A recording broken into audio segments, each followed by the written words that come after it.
Hello and welcome to The Drum. I'm Ellen Fanning. Coming up, the Australian Federal Police censures the Prime Minister over the government's handling of a rape complaint. As the IOC declares Brisbane the likely host of the 2032 Olympic Games, we'll look at how underestimating the cost of the Games has become an Olympic sport itself. And no contest. Western Australia's opposition leader all but concedes defeat 2 weeks out from the election day. Joining me on the panel tonight, businesswoman and board member Ming Long. Lovely to see you in person. Yes. It's been ages. It is. In Canberra, senior economics correspondent at the Sydney Morning Herald and The Age, Shane Wright. Hi, Shane.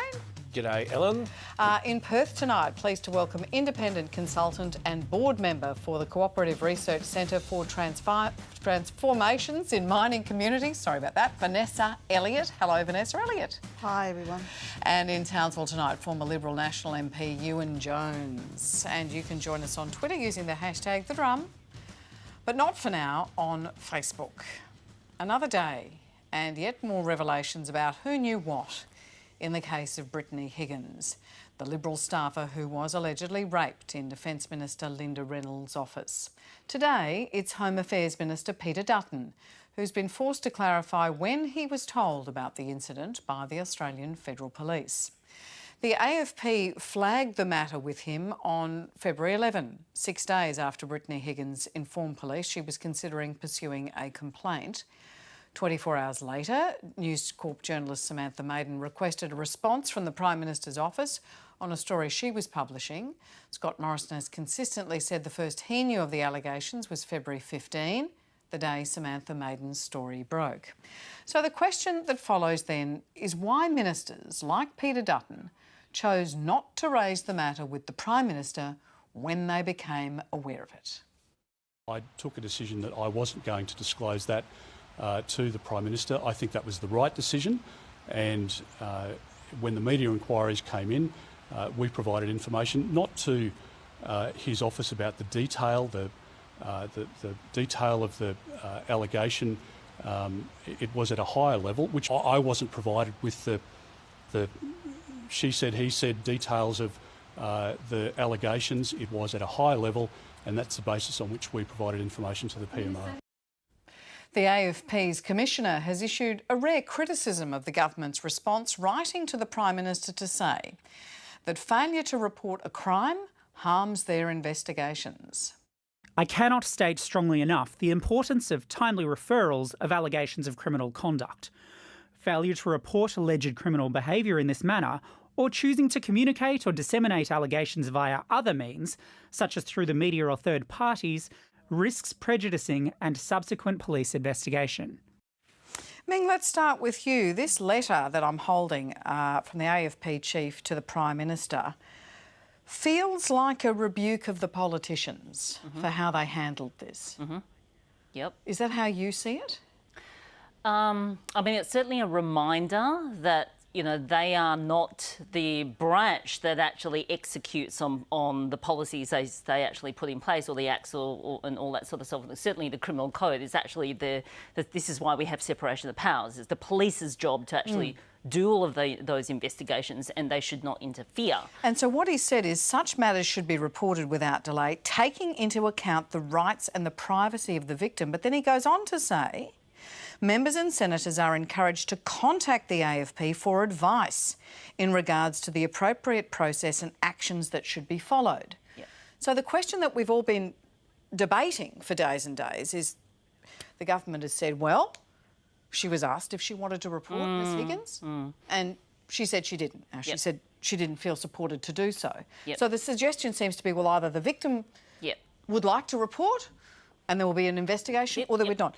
He seems to be proposing, the AFP chief, a third way. Yes, and there should be. I actually loved what he actually put out there, because it means that I mean, we're not taking the power away from Ms Higgins to actually proceed with a complaint into the future, but we're also going to make sure that any potential criminal act is investigated and we have a file ready to go if she wants to pursue it. But then there may be other evidence that's available, which means that she does not have to give it evidence, and there's enough to actually take it to courts and actually find, judgment against an individual.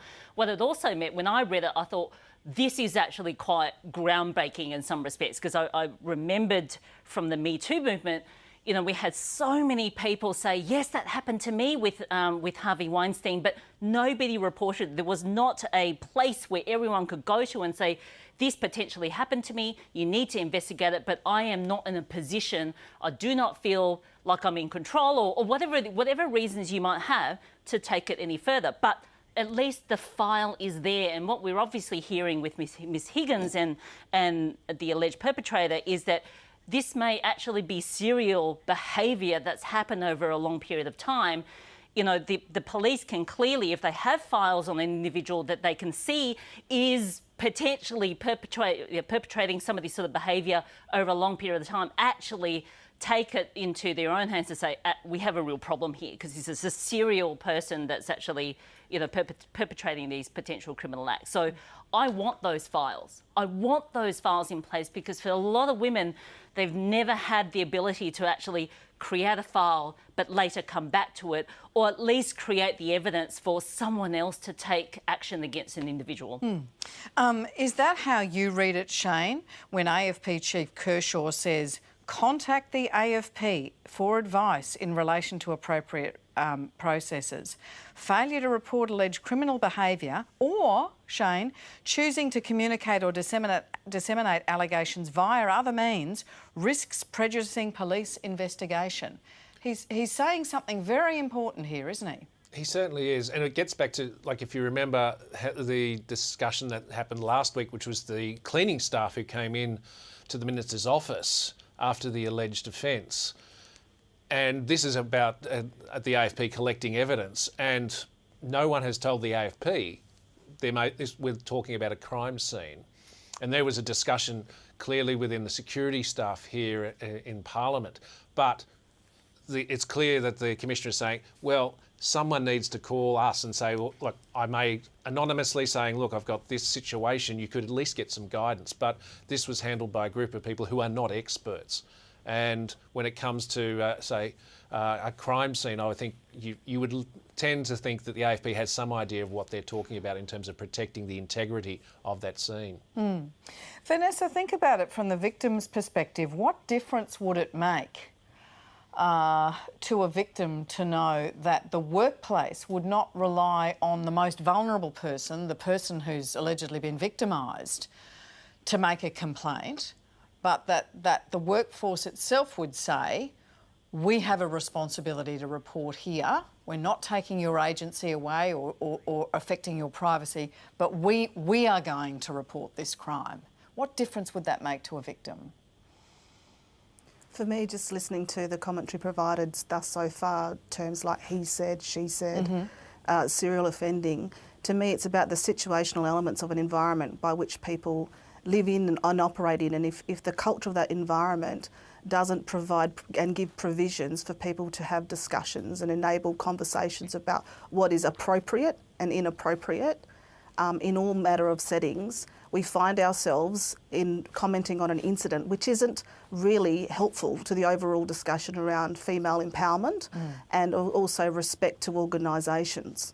Yeah, I was struck by Minister Dutton's comment as well. In his prepared statement, he said that he was briefed about the incident, but, quote, I wasn't provided with the she said, he said details of the allegation. I wonder whether or not using that phrase in relation to such serious allegations suggests that there are two plausible sets of events there. What he said, which we don't know because he said nothing, and what she said. So we can't necessarily believe the victim. What's your response to hearing he said, she said? For me, I think about the environment that it occurred in. It's a place where public policy occurs, where leadership mantle's given, and there is a series of events that led to that, including security and a whole raft of things. So for me, I take us back to the environmental setting of that and what and what provisions was there for this discussion before this point of time, and why is it playing out in the press? Ming, do you understand the point Vanessa's making? Yeah, I mean, the context is really important, but in the broader scheme of things as well, what it does is it just throws, again, doubt on her story, right? As you say, there's two plausible sides, and yes, these are alleged offences that potentially have been taken, but, you know, I thought we'd actually come a long way in terms of understanding that when women actually report this is a really massive step for them to take. There is immense courage that's required, and, you know, her name is out there forever. Forever you'll be able to Google her name and it's there. So to just throw that statement in right now, it just feels very inflammatory at a time when we actually need some cool heads as well. So, you know, we need people to actually believe women when they raise these issues. Yes, we need to keep an open mind in terms of the circumstances that's happened, but we're talking about the seat of power in Australia, and we know there exists the imbalance of power between men and women within the House. So in that context, as Vanessa's saying, these statements are being made, and we still disempower women out of this process by making that sort of statement. So I was actually quite aggrieved that he needed to say something like that. You didn't need to say something like that in his statement. Ewan, did that strike you? He said, she said, or I mean, he's a former police officer, he's the Home Affairs Minister as well. He's got a high-level briefing about this. I don't think it was the best choice of words. I think it was more of a throwaway line. If he had his time again, he'd probably come up with something more diplomatic. But I think the bigger picture here is have the AFP. I don't doubt what the AFP is trying to do here, but I think you've got to really worry about if she was told, if she knew that no matter what happened, that the AFP were going to be informed and a file was going to be kept and all that, would she have made the first interview? Would she have made the allegation in the first place? Are you running the risk by saying that the AFP must be informed of making Rebecca think about actually making having that first interview? I feel so sorry for her. You know, just a couple of weeks into the dream job, and having never been to Parliament House before I was elected, walking into that place, it is a dream come true for a lot of people, and to have her dream so cruelly and terribly shattered like that is the most bitter of pills. But I think there's two sides to every coin here, and what the AFP is saying is, from a law keeper's perspective, from a law enforcer's perspective, we want to know absolutely everything. But if you enforce the dissemination of information, where she's not in control of it, is she going to sit there and say, I'm not not even going to tell anyone about it at all? And you walk down that. You see it with education now, with children, potential children's abuse. If a kid turns up with a bruise on its arm, the teacher must make a note, and child protection services must be involved. You run those risks of relationships between teachers and parents. Are you putting so much pressure on the victim here to be very, very sure about what she's doing right at the very word go? And they are incredibly vulnerable and under so much pressure that she's just going to not say anything.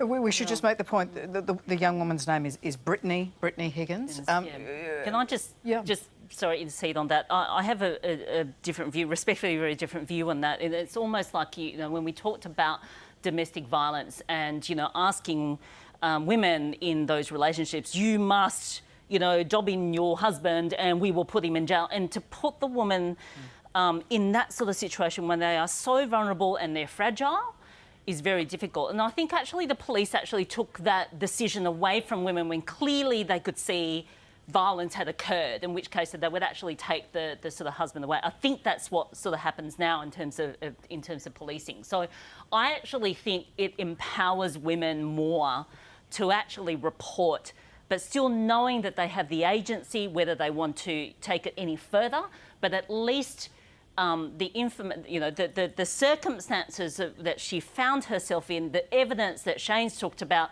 is gathered, and there is a file. And, in the future when she has had time to reflect, or she, sees the new Australian of the Year and thinks, actually, you know what, this is terrible, I should not let someone get away with this, I actually need to do something about this, she then still has the power to do that. But to not have that information, the evidence being gathered at that time, we've taken all of those decisions away from her. She has no optionality at that point. Vanessa, can I turn to you? You work with a range of professional organisations, Indigenous organisations, mining organisations. You've worked in government in Western Australia. What is the protocol, do you think, for professional standards? I mean, what is reportable and by whom? What's best practice? Well, for me, everything is subject to that moment in time or just in time, and what our forefathers did 20, 30, 50, 100 years ago is totally unacceptable in the context of this today. And I'm listening and I'm engaging and I'm thinking about the context of being a First Nations person from the Jaru Nation in the Kimberley, where so much of our lived history has been out of mind, out of sight, and then it's been played out by people that haven't even been close to our own situatedness. And so for me, I'm very sensitive to the voices of those people that are directly involved. And second to that, I'm even more sensitive to the fact that Australia, in relative terms, is a very young nation that hasn't come to terms with its own settlement pattern of conflict. You know, so whether you use the term rape or not, that's how this nation was settled. And therein lies the remnants and the residue of that history, where some things seem to be more acceptable in our language and our lingual codes, which then positions someone as the other. And so I just wanted to make that point. When someone says there's two sides to every coin, in fact, there's three. There's one side, the other side, and then there's the periphery, which no one can hold unless it's within a vehicle. And I think that's quintessentially what we're talking about today, is Australia does not have public policy provision to talk about the impact and the violence on women, whether that's sexual abuse or any form of abuse, and we're struggling to come to terms with that as a nation, as we grow and we expand, and we're very diverse in our context. And I say that from the bottom of my heart as an Aboriginal person, where we're overrepresented in this space. You know, unless you listen to the voice of those most impacted, you will never create fit-for-purpose policy, structures and systems which enable, empower and engage the voice of the other. So if I'm going to summarise what you're saying, because there's a couple of hundred years of history of what you're saying, that the pattern of power in this country is an unwillingness to listen to the truth, particularly if it comes from somebody vulnerable. Is that what you're saying? Yeah, and I think metaphorically and in public policy, there's many examples of that. You know, if I go once again to my subjectivity as a First Nations person, we jumped to reconciliation and we never gave provision for truth-telling. Whereas other countries around the world understood that the self-narrative, the self-talk about where you've been in history and what has happened to you individually or collectively has an impact on how you see the world, how you engage in the world, and how you assign and describe power. Yeah. Just a quick final one, Shane. There does seem to be a lot of confusion where you work about who this is an issue for. Is it an issue for the Prime Minister? Is it an issue for a guy called Scott Morrison, who's the leader of the Liberal Party, and other hat he wears? Is it an issue for Peter Dutton? It certainly seems like it's an issue for Linda Reynolds. Is it an issue for the Speaker of the Parliament? Is it an issue for the President of the Senate? Is it an issue for everybody who works in that building, including the press gallery, where equally appalling behaviour has occurred over the years, sometimes perpetrated by people who are writing in the most thunderous terms about what's occurred? You forgot the staff of the Prime Minister's office as well, and there's a huge question mark over in that space as passing on information where we know that at least a couple of staff members knew on the Friday, and the PM says he doesn't know until the Monday morning when the story is broken by Sam Maiden. He says it's not a don't ask, don't tell culture, but is that what it looks like? If it walks like a duck, that's where you get to. Like there are so many people in the gallery and inside the government and inside the opposition who they come back to that point. How you would not have told, and like if your boss, like it's difficult to believe in a senior bit, like in a listed company, for instance, in a newspaper, in any other setting where you would not have passed on such an important and terrible piece of information immediately to the most senior person in the country. It's difficult to get past that starting point. Really. And if you need support, call Lifeline on 13 11 14 or 1800 RESPECT, 1800 737 732. All of this made for an uncomfortable backdrop as the Prime Minister delivered a speech to an International Women's Day breakfast where questions of culture were top of the agenda. The protections that need to be in place are about bridging that gap that currently exists. And that should be the aim of the protections we put in place, whether it is the support for women in particular who may be victims of sexual assault and how they can speak up and take those matters forward, and the support that is wrapped around them, or in any other set of circumstances in the workplace, reducing the gender pay gap, creating the opportunities for women to forge forward in areas and industries where sometimes they don't have that opportunity, oftentimes. Well, there was a small bit of progress on the gender pay gap today. According to the Workplace Gender Equality Agency, the national gender pay gap, that's the gap between what men are paid and women are paid, dropped to 13.4%. That's the smallest gap in recorded history. That means, on average, women working full-time are earning just over $240 less than their male counterparts each week.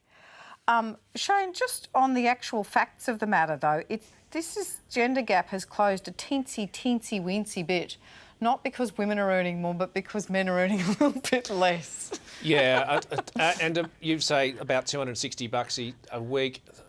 Try $12,594 a year. Yeah, okay. And then add in superannuation, what it does to that sort of thing. Yeah, but you're exactly right. And this is like, as anyone who's been having to track through the numbers of the pandemic, they are all over the place. And in this case, if we merge men and women, the actual average wage fell. And the ABS hasn't recorded that over the 6 months to November. That's never happened before, but it was because men were moving into lower paid jobs. And why was that?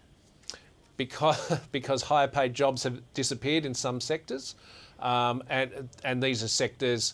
I'm actually thinking, particularly say in aviation, for instance, where you get some higher wages, where those sorts of jobs disappeared fairly quickly, and they haven't come back. So enough men have had to come back into lower paying jobs, and so that has affected the average wage. So there's a compositional issue here. So no, women are not marching ahead and are within 50 or 60 years of finally getting parity on income, on wages. This may be just a 6 month aberration that sadly may go back to something more normal over the next 6 months. It's a figure that doesn't really tell us very much, isn't it, Ming? It's not a particularly useful figure, is it? Well, no, I still look at it because it still talks about how women do not have the same economic freedom and therefore power in this country as men. So, but which women? Okay, so I mean, it's very interesting because actually, if you have a look at the gender pay gap statistics, they don't actually break it down any further. And the very interesting statistics, when I had a look at the US, which we sort of tend to follow, is that when you break down that gender pay gap by intersection, so you're talking about Latina women, they earn 63% of what a white man would earn. Black women at 69%, white women is 82%, right? So over the lifetime, Shane, what you were talking about, for Black and Latina women in the US, they are missing out around $1 million over their lifetime. Wow. Right? So yes, we can talk about $200 a week or $12,000 a year, but over their working life, it's $1 million in US. So the interesting thing about the stats, we don't have further information about how women of intersections, so culturally diverse, women with a disability, First Nations women, how they are being paid. I can probably guess that the numbers are going to be even worse than what we probably can imagine. Vanessa, you took the time to talk to our wonderful producer Garda today, and you said a wonderful thing. You said that a lot of times the descendants of settlers are the one who reap the benefits, men and women, because they have the privilege of being in proximity to opportunity.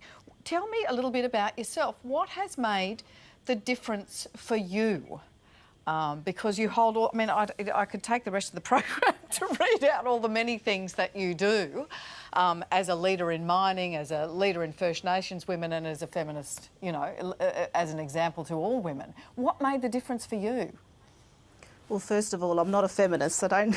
Oh, I won't receive that label. But all right. what I will say is that for me, my elders asked me to take advantage of education, take advantage of opportunities. So my career has been one where I've stood alone, and I've come to terms with loneliness and called it alone and solo operating, because in most of my projects and works that I've done over my career, I'm either the first First Nations person, first woman, first remote person or regional person. And with that comes my point of difference. So I've never tried to be anything other than what I am and what my elders, my grandmother and my mother raised me to be.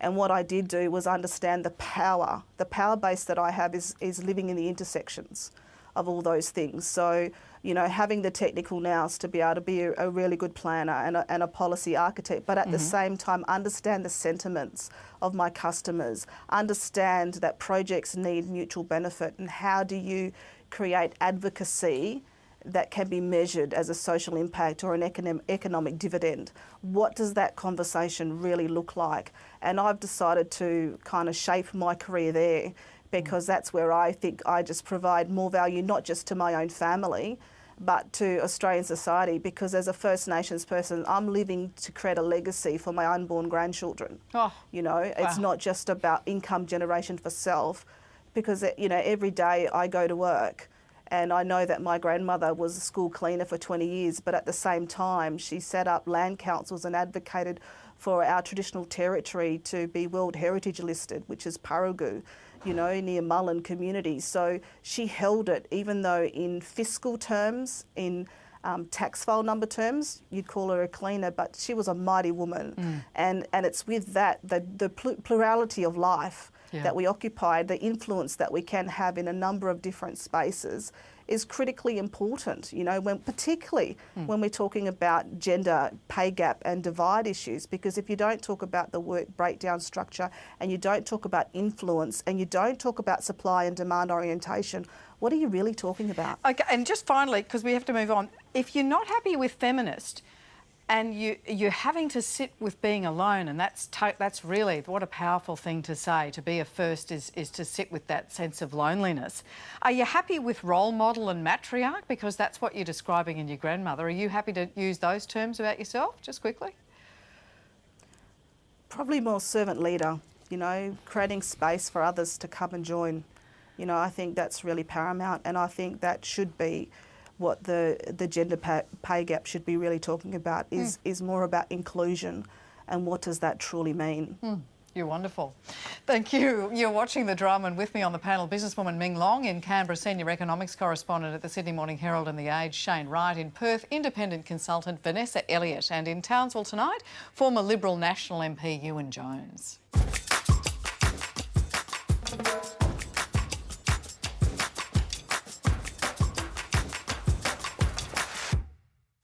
Brisbane has been named the preferred host city for the 2032 Summer Olympics by the International Olympics Committee. What does that mean? Well, without any other serious competition, it's all but certain that the Olympics will return to Australia 32 years after they were last held in Sydney in 2000. Back then, basketballer Andrew Gaze was the flag bearer at the opening ceremony, and six-time Paralympian Danny DeToro won silver in the wheelchair tennis. Both of them say there's nothing like competing in front of a home crowd. I was appointed the captain of the Australian Olympic team, and not a lot really to it other than I guess it's somewhat ceremonial, but also part of the responsibilities was to be the flag bearer in the opening ceremony. And to have this opportunity to compete at the Olympics is a privilege in itself, but then to be able to do it in front of your family and friends and on home soil makes it even more special. So it was an incredible time, and very proud of the way in which the City of Sydney was able to host the Games. I've never felt so patriotic in all my life. I've never felt so Australian and so incredibly proud to be an Australian with the rest of my team. That team, we finished #1 on the tally that year. It was an extraordinary effort from every single one of us. But for me, it was being able to see my mates do what they do. It was also about celebrating people with disability and community. I remember going to see this beautiful dance piece by people with disability and kind of, while it was about sport, it was much more than sport. I think it's also a tremendous privilege that a host city has to be able to put their mark on the games. And when you look at the 2 times that Australia have done it, in 1956 in Melbourne and Sydney, the concept of the friendly games was started in 1956, and I think it was further enhanced in what we were able to do in Sydney. The one thing you really hang out for is to be able to play on home soil, have your family, your friends, the people who've been around your entire journey come and celebrate it with you.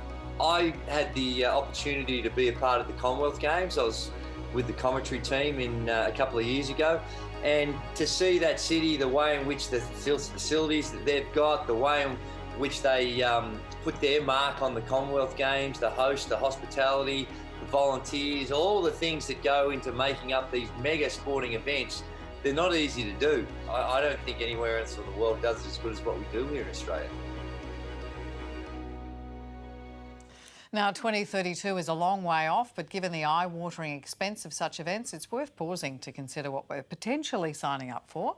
The Sydney Olympics cost us $6.5 billion, or around $500,000 per competitor.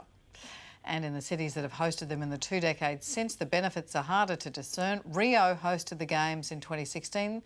A year later, this is what their venues looked like. In 2019, Brazil reported that its Olympics debt had ballooned to $113 million, while Sochi's Winter Olympics was the most expensive Games in history, a whopping $50 billion. Today, its venues sit in ruins, and as you can see, a similar story in Athens and Beijing. Am I raining on your parade, Queenslander Ewan Jones? No, you're not. No, you're not. Actually, I almost represented Australia in 1984 in apathy. In apathy, I just couldn't get around to it. I just couldn't be bothered. What about breakdancing in Townsville? Come on, that'd be exciting, wouldn't it? No. Look, as I've got good friends. John Sieben lives here. Glenn Buchanan lives here. We got a hockey gold medalist lives here in the Commonwealth Games.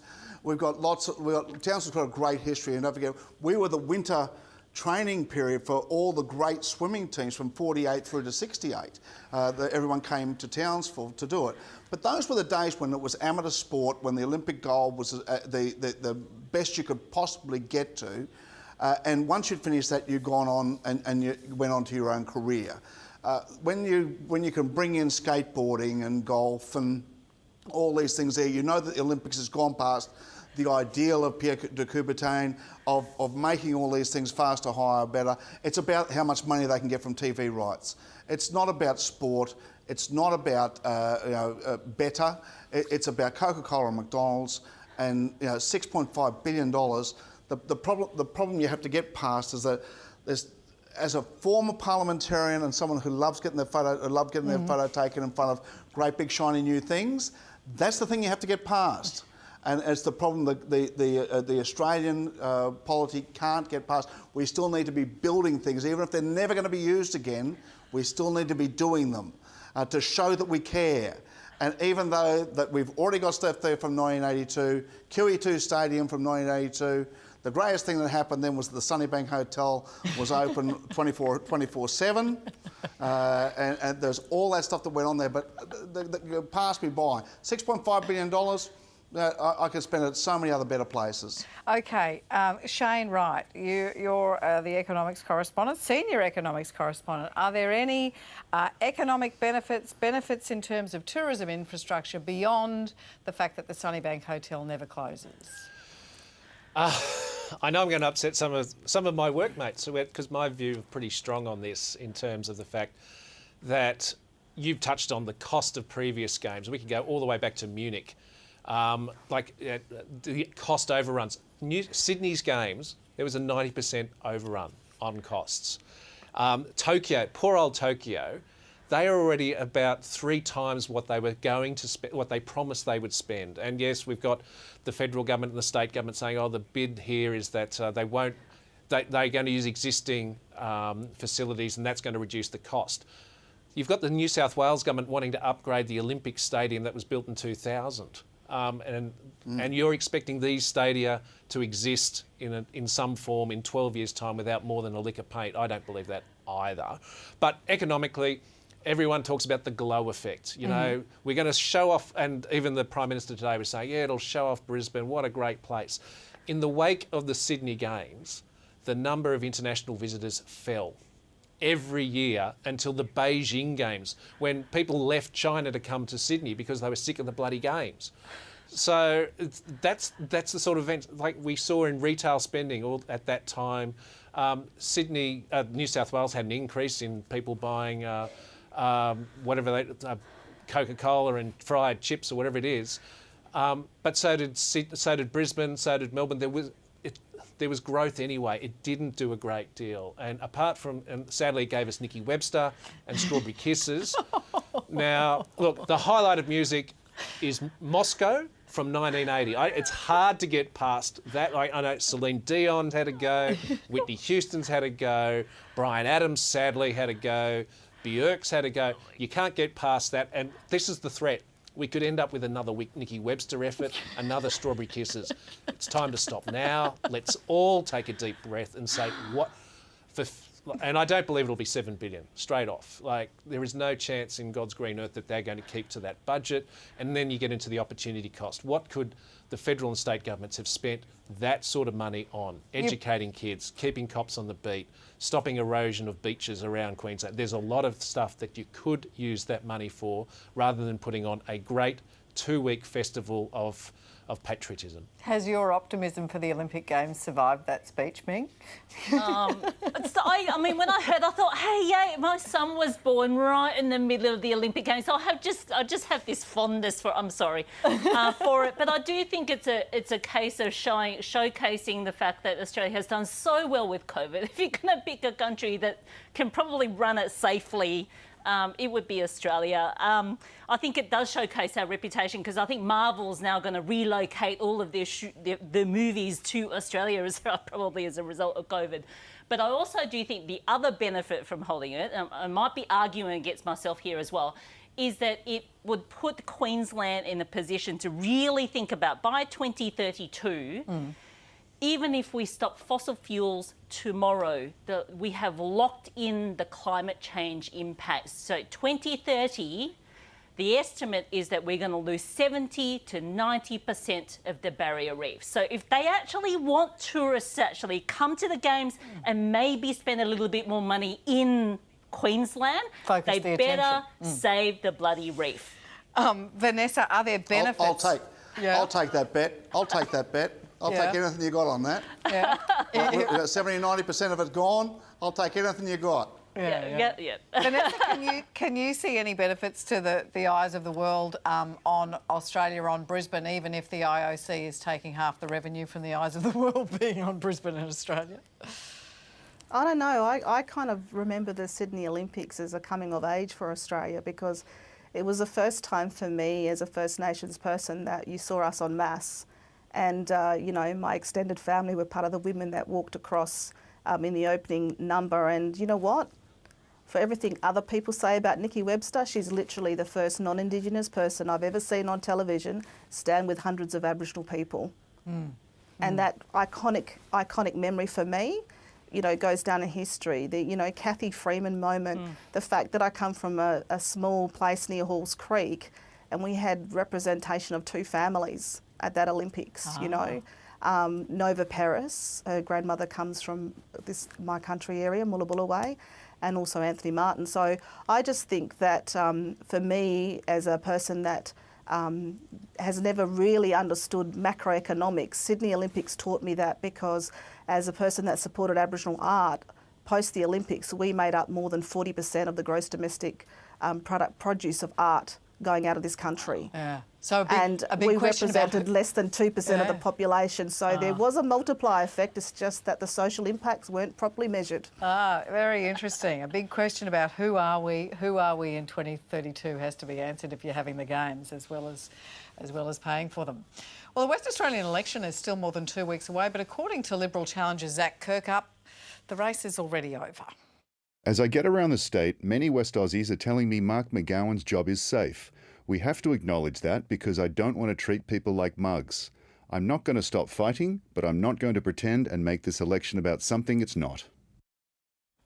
Now, as unusual as it is for a candidate to concede this far out from an election, it's the state Liberal Party's policy platform that will raise even more eyebrows. A massive green energy plan with hydrogen at its centre, billions of dollars of government spending, and a number of WA coal-fired power stations shuttered within 4 years. Industry groups, conservative think tanks and the Labor Party are all united in condemning the plan.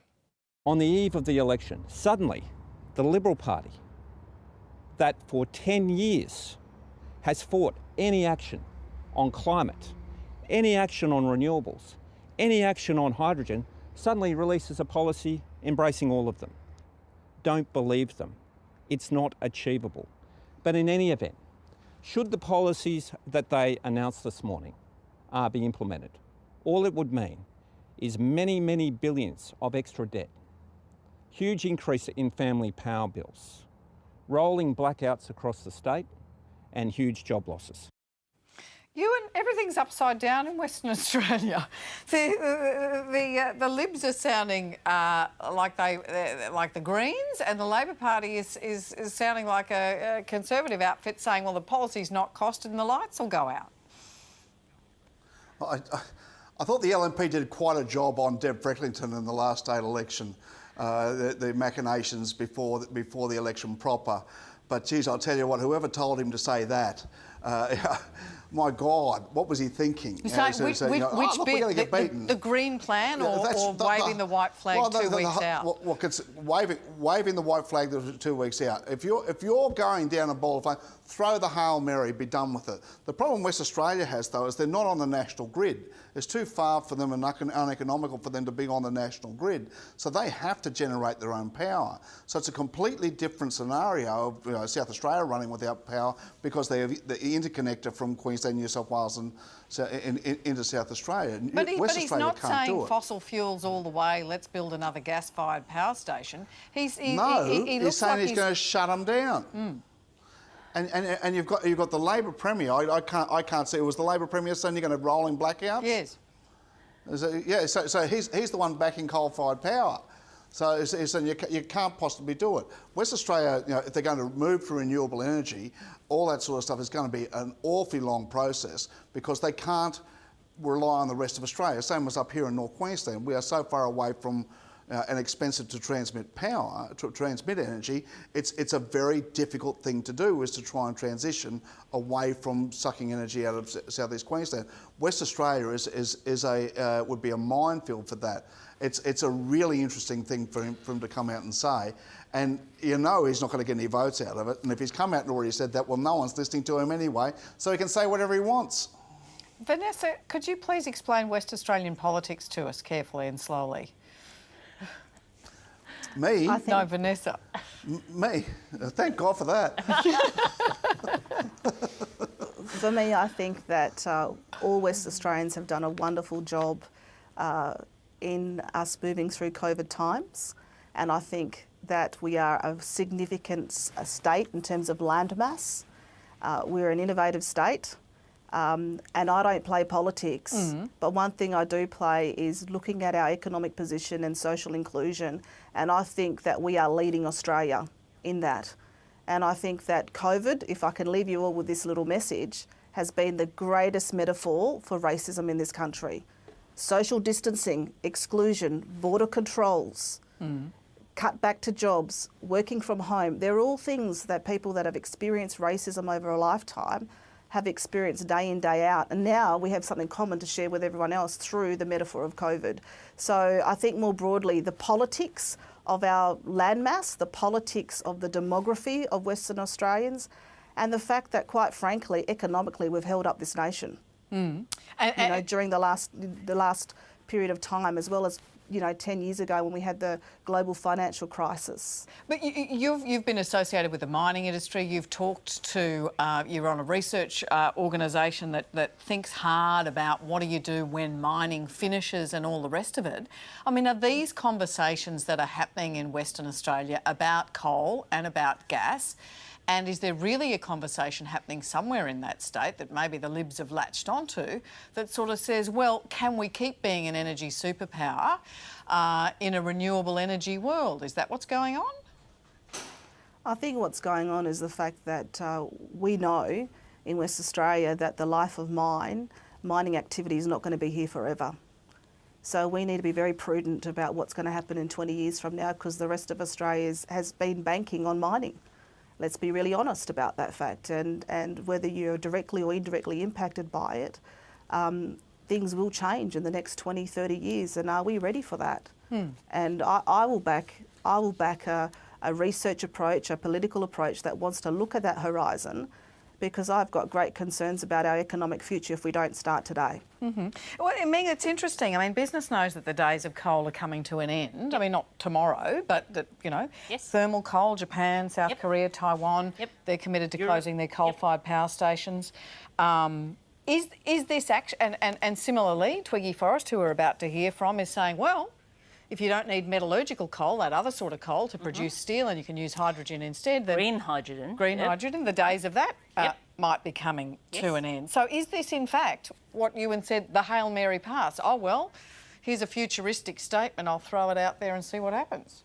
I suppose, if he thinks he has nothing to lose, maybe sort of put it out there. But I actually applauded him actually announcing that sort of stuff because, as Vanessa said, it's coming to an end. I know we'd like to stick our head in the sand and say, oh, it'll just continue, it'll all be fine. It's not. Money's already moving out of those areas because we know the impact it's going to cause from a climate perspective, and it will impact all of our other investments. So it is time to move. And I don't agree with what Mark McGowan's actually saying in terms of it's going to increase electricity prices, all that. It actually shows it doesn't do that. And the thing is, we need energy resilience in this country. So if we have too much dependency on fossil fuel, and we know that's on the way out, then what else are we going to have? And we bloody well better get on and build some of that sort of stuff, because it'll actually give us the energy resilience to make sure that WA still continues to deliver for the rest of the country, especially if we have another crisis in 10 years' time. And in actual fact, there's an opportunity here that I think Ross Garnaut has always talked about, Australia being an energy export superpower, and we haven't even touched the sides of that. So we should be getting on and doing some of these things. Yes, coal is not out tomorrow, but it is on the way out. So what's our transition plan? How are we going to make sure? The most important thing on the transition plan is to make sure that the people who are working in that coal industry have a job to go to, so they have the economic security and we don't leave them behind. And I think the opposition actually did talk about having some money to do that. So I actually was quite happy with the announcement he came up with. But I agree with you. It seemed a little bit surreal. Was I listening to, which party am I listening to? It was just, I didn't quite get which political spectrum they were coming from. Where do you think this is coming from, Shane? Think about the economics of the West Australian economy. Where's all this coming from? Zach Kirkup's about to get absolutely poleaxed in an election.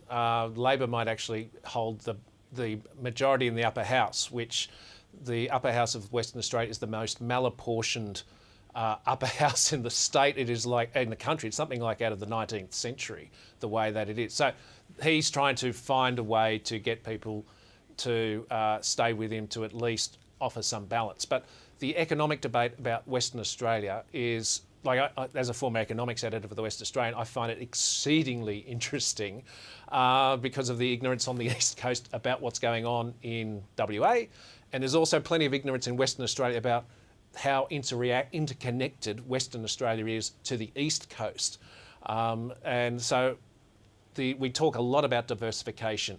This country is built upon some sheep and two huge mining booms, the 1850s, which gave us Victoria and the richest nation in the world, and the one that we've gone through since the early 2000s, which Western Australia is really enjoying, got absolutely hit hard during the GFC and then rebounded and then slowed again. So mining is absolutely instrumental to this entire country. And Western Australia is living that at the moment. But there are other avenues to make money for Australia to progress. And Victoria, the country, the state, or the colony that started Australia's mining boom, has been showing that way through health and education over the last 20 years. There are other avenues. But there is nothing wrong with Western Australia taking advantage of what it's got. And we talk a lot about renewables, for instance. Western Australia is going to be the centre of the rare earths industry for the Western world. And that we are talking about proven reserves of something like 150 years already.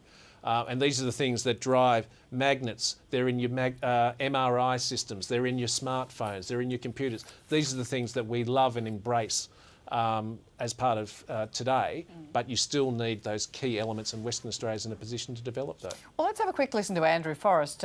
He backs the Liberal Party's green energy plan. His view is that coal will be phased out more quickly than we expect because of that reduced demand for electricity, and he's at the forefront of this push to use hydrogen produced from renewable power sources to make steel, which would end the demand for coking coal. Our neighbours and our customers want to phase out carbon pollution by 2050, and the most intensive of all the fossil fuels, carbon intensive, is coal. And that will be phased out too. We could look at losing our coal industry as a national disaster, yet I've always believed out of every setback is the seed to equal or greater opportunity. And the shift will be lightning fast. Forget 2050. Zero emissions will begin to happen overnight. That's how capitalism works. You can predict that too. Coal is our second highest export commodity after iron ore, so if that goes, what does that leave us to sell to the rest of the world? Ewan, do you think that we're ready in this country to have the sort of conversation Twiggy Forrest wants to have, which is what are we going to do for coal communities in your state if this future is coming at us as fast as he thinks it is? No, I don't think we are. As a matter of fact, I'm reading Paul Kelly's The End of Certainty about politics in the 1980s, federal politics in the 1980s, and he was saying then that the mining industry were going to have to phase out mining and all that sort of stuff, what happens after mining in the 1980s, and that conversation had been going on since Menzies' time. So all those things are there. I don't think that we are ready as a nation to do those things. I think the numbers are just too big and it's too easy to just keep on taking the cash. I think I agree that things like hydrogen should be looked at, but it's the first mover that spends all the money. It's the person who has to do all the R&D, and who's actually going to pay for that? And I worry that people are just going to put their hand up and make government pay for it. And if government pays for it, it becomes hugely expensive. I've got the same thing happening in my community here. And if you look at North Queensland, it is a scaled down version of Australia. We're a remote, coastal living population with a sparsely populated but resource-rich interior. Whatever happens here can happen in the rest of Australia. And this whole thing around what governments actually do and how we actually provide, and the need for government to do everything for us these days is becoming more and more central to what we do. And when you've got people out there like your Matt Canavans, your Barnaby Joyces saying we've got to have more coal-fired power stations, everything's going to get more expensive, and if you put in a coal-fired power station next door to Townsville, you get free energy forever. The fact is it's not true. None of that stuff is true, but I don't think as a nation we are ready to have that really serious conversation about when we transition and how we transition. Yeah, we're nearly out of time. We've got about a minute each. Vanessa, if I can go to you. I mean, you specialise in talking about what happens when mines close. How do you lead that conversation? I was looking up today, West Virginia, and somebody's saying, all those coal mining jobs going, terrible social impacts, and they're saying, we could brew some coffee beans. You serious? That's not going to solve anything. Yeah, I think for me that the notion of hybrid economies is really paramount, and the influence that industry, in particular the mining and resources industry, has over supply chains and value chains across other industries is really critical to our future in Australia. How do we leverage that? You know, and for me, you know, reading the studies that I've read from the University of Queensland Sustainable Minerals Institute and the work that we're doing at the CRC, Transformation and Mining Economies, if the commodity prices don't move, we're looking at about 180 mine sites that are looking down the barrel of closure in the next 10 to 15 years. So, you know, there's a lot of variables between now and then, but I'll be damned if I'm going to be treated like a kangaroo in the spotlight. You know, I'm getting myself ready, and I'm getting the environment that I'm in ready, because I have a moral responsibility to move us as a nation forward and to start thinking innovatively about what new economies might be for us. That is seeding a new conversation. You'll have to come back, Shane and Ming, to be part of that one. It's a fascinating one. What do we do if we don't sell the rest of the world coal? What if we do if we don't have international students at our universities, some of our big export incomes? A conversation for another day. Thanks so much for that to Ming Long, Shane Wright, Vanessa Elliott and Ewan Jones. Have a great night. Jules is in tomorrow. Good night to you.